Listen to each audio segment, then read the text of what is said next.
ఇవి 2 కూడా మా చెట్టుకు కాసిన వంకాయలండి. వీటితో ఇవాళ వంకాయ పెరుగు బజ్జీ మసాలా చేద్దాం. ఇది మచిలీపట్నంలో స్ట్రీట్స్‌లో చాలా ఫేమస్ స్ట్రీట్ ఫుడ్ అనమాట. మనకి బజ్జీ మసాలాలు అవి అక్కడ చాలా బాగా దొరుకుతాయి. టొమాటో బజ్జీ మసాలా, ఎగ్ బజ్జీ మసాలా, వంకాయ బజ్జీ మసాలా ఇలాగ అనమాట. సో ఇవాళ ఈ 2 వంకాయలతో అయితే నేను వంకాయ బజ్జీ మసాలా చేస్తున్నాను. ముందు దీనికోసం అయితే నేను వంకాయలను అలా మధ్యలోకి స్లిట్ చేసుకుని తర్వాత ఇప్పుడు పెరుగులో కొద్దిగా ఉప్పు, కొద్దిగా కారం, కొద్దిగా జీలకర్ర పొడి వేసి దీన్ని బాగా బీట్ చేసుకుని పక్కన పెట్టుకున్నాను. ఇది మనం బజ్జీలు వేసుకున్నాక దానిలో వేసుకోవడానికైతే నేను ఇలా రెడీ చేసి ముందుగానే పక్కన పెట్టేసుకుంటున్నాను.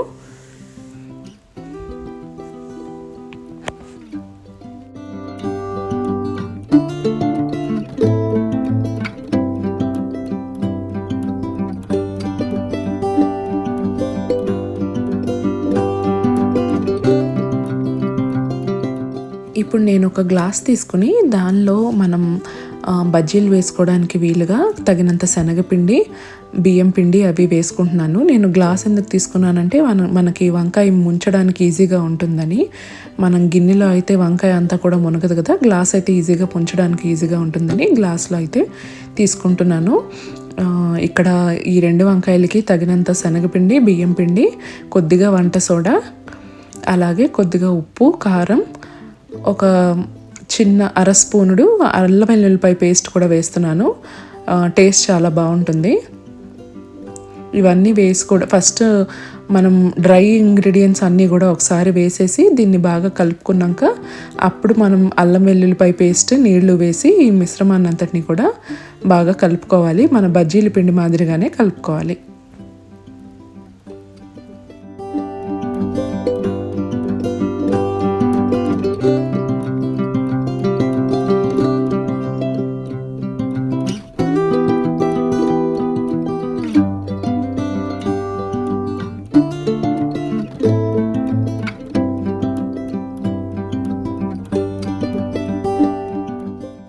ఈ కన్సిస్టెన్సీలో కలుపుకోవాలి.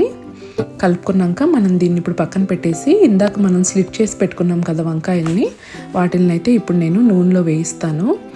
మనం నూనెలో వేయించడం వల్ల ఏంటంటే వంకాయలు లోపల దాకా కూడా బాగా ఉడికి మనం పిండిలో ముంచి మళ్ళీ బజ్జీలాగా వేసుకున్నప్పుడు లోపల మనకి వంకాయలు ఎలాంటి పచ్చిదనం లేకుండా కూడా బాగా మగ్గి చక్కగా కుక్ అవుతాయి అన్నమాట. అందుకే ముందు వంకాయలను అయితే నూనెలో వేయించుకోవాలి.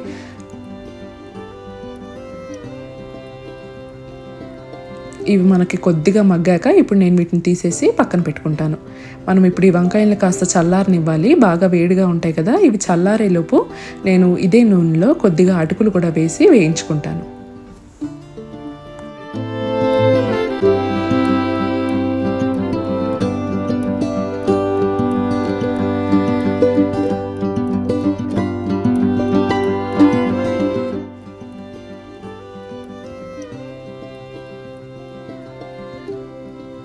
అటుకులు మనకి క్రిస్పీగా వేగాక వీటిని ఇప్పుడు తీసేసుకుందాము.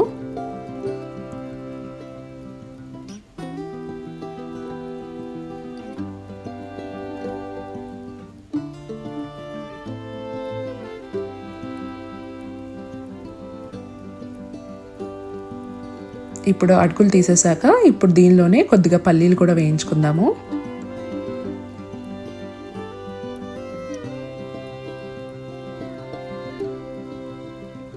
ఇవన్నీ కూడా మనం వంకాయ బజ్జీలో స్టఫింగ్ కోసం అయితే వేయించుకుంటున్నాము.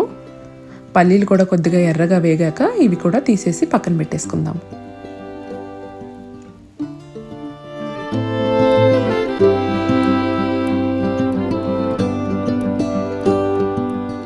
ఇప్పుడు వంకాయలు కొద్దిగా చల్లారాయి. ఇందాక మనం కలుపుకున్నాం కదా శనగపిండి, దానిలో ఈ వంకాయలను అయితే డిప్ చేసేసి నూనెలో వేసి వేయించుకోవాలి.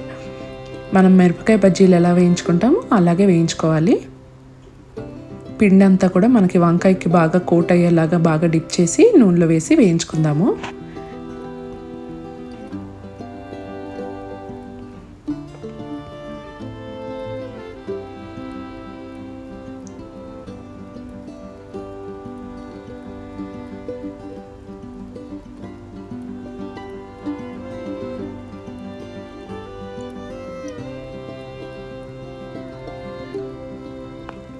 మనకి ఇలా కొద్దిగా ఎర్రగా వేగాక ఇప్పుడు వీటినైతే తీసేసి పక్కన పెట్టేసుకుందాం.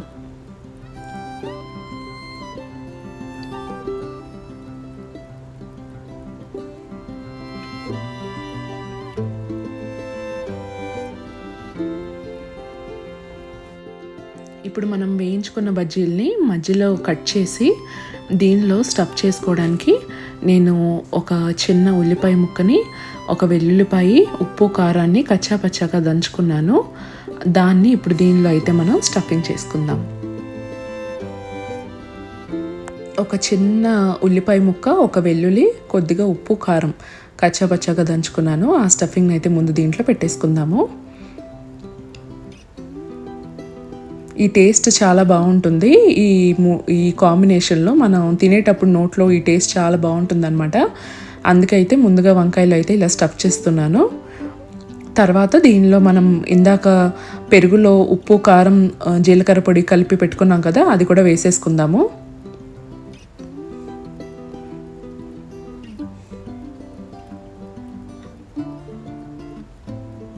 ఇప్పుడు దీనిలో సన్నగా తరుక్కున్న ఉల్లిపాయ ముక్కలు కూడా వేసుకుంటున్నాను.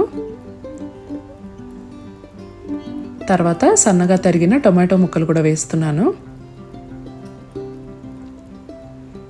తర్వాత ఇందాక మనం వేయించి పెట్టుకున్నాం కదా అటుకులు, అవి కూడా వేస్తున్నాను.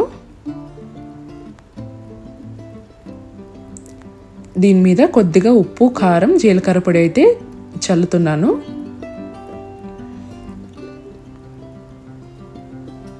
ఇప్పుడు వేయించి పెట్టుకున్న పల్లీలు కూడా పైన వేసుకోవాలి.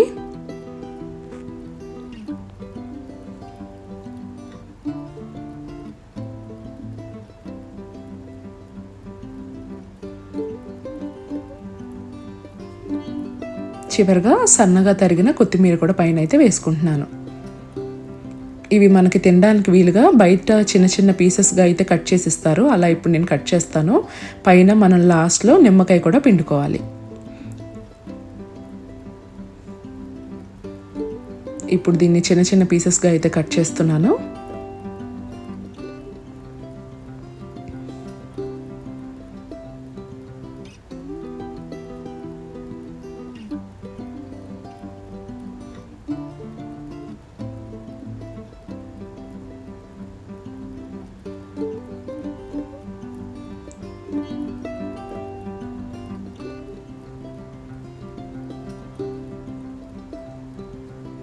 చూసారా, ఎంతో ఈజీగా ఇంట్లోనే మనం స్ట్రీట్ స్టైల్లో వంకాయ పెరుగు బజ్జీ మసాలా అయితే తయారైపోతుంది.